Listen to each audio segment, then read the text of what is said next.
Virginity. What is it? And what's the big deal about losing it?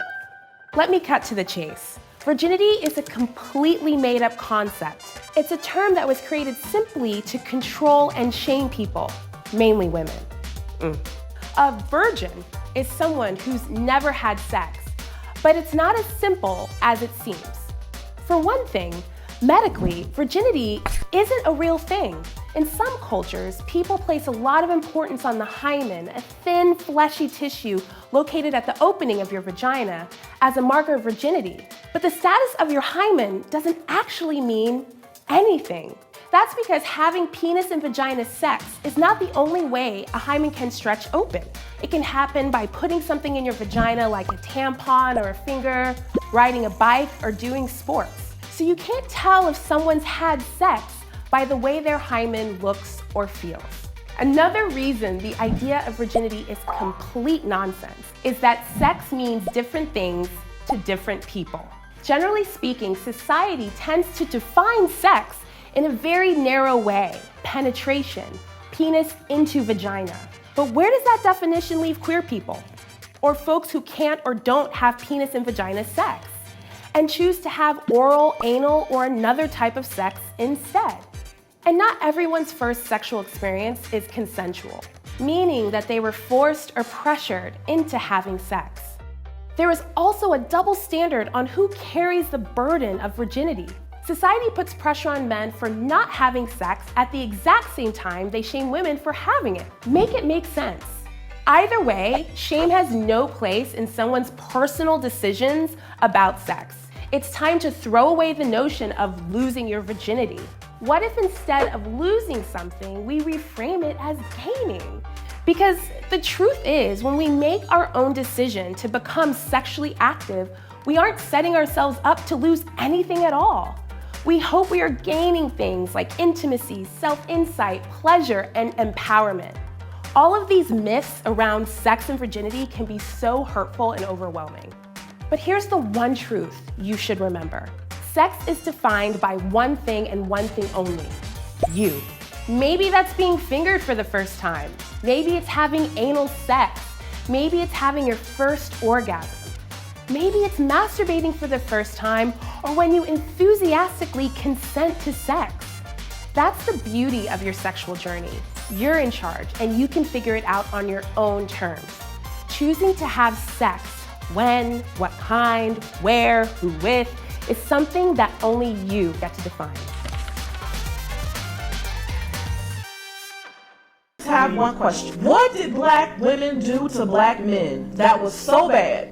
What did we do historically that was so bad? Name them for you. What kind of arguments? This is why you can't argue with the sisterhood. It's pointless. Because the first part, not in any particular order, is their argument will have a portion of truth. There will be a nugget of truth. I'm going to break it down in a second. There will be a nugget of truth in what many of the points that they make. There will be some nugget of truth. Okay? Can we agree to that?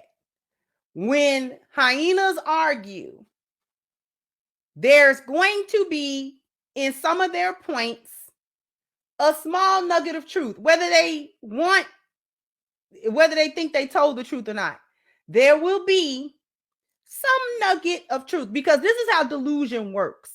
This is how delusion works. A delusion of, especially a powerful delusion, the likes of which the sisterhood is under.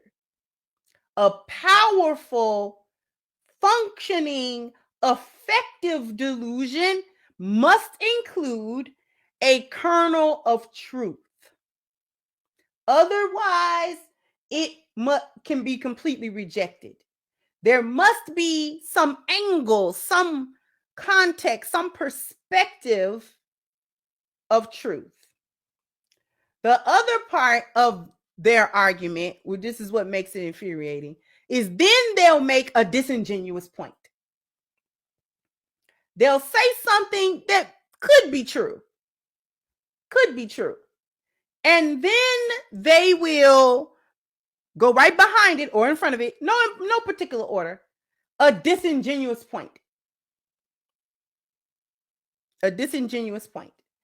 And then for the grand finale, after they say a truth, they use the disingenuous point in order to do their finisher, which is the accountability dodge.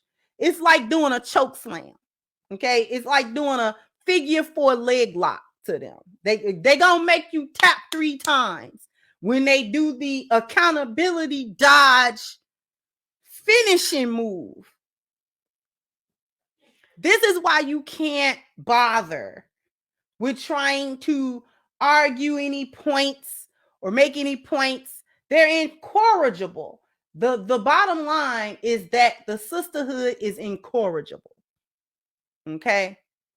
They can't be corralled.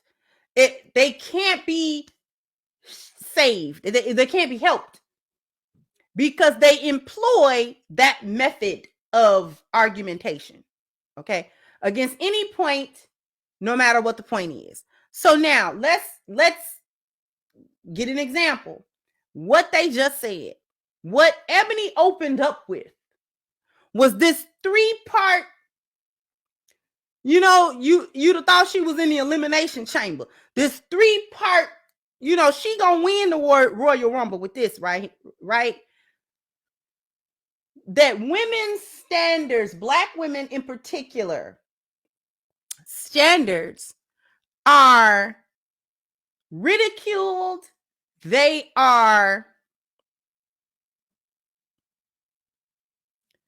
criticized. They are demonized to a certain extent.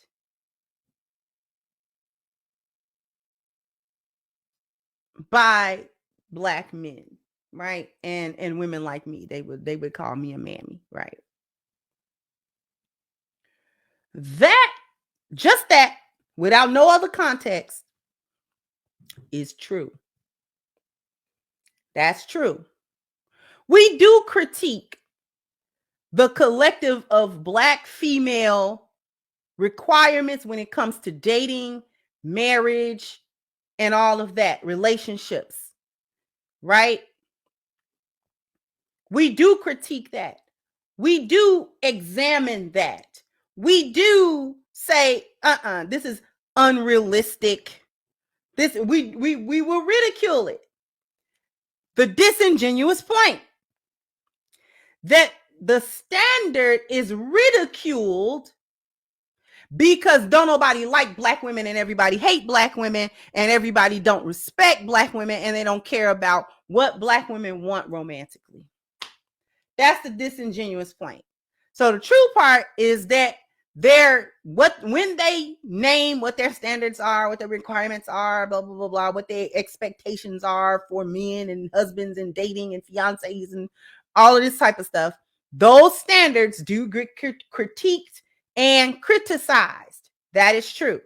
The disingenuous point about that, though, is that they're saying that the reason that these standards are criticized and demonized was her word and disregarded, I guess, is simply because nobody likes Black women. Poor suffering victims, innocent Black women. No one just cares about what they want, and nobody cares about their romantic well-being, and no one cares about their overall well-being. Nobody likes them. Can't fathom why nobody. It's just wrong. It's just a bias. It's against us. And as Black women, and we're not desirable. People say that we don't that people don't like us, and that people are not attracted to us, and people are not desired, and we just have to take it. And why should we, have to take that? Other women don't have to take that. Other women don't have to accept that is what see that the disingenuous point.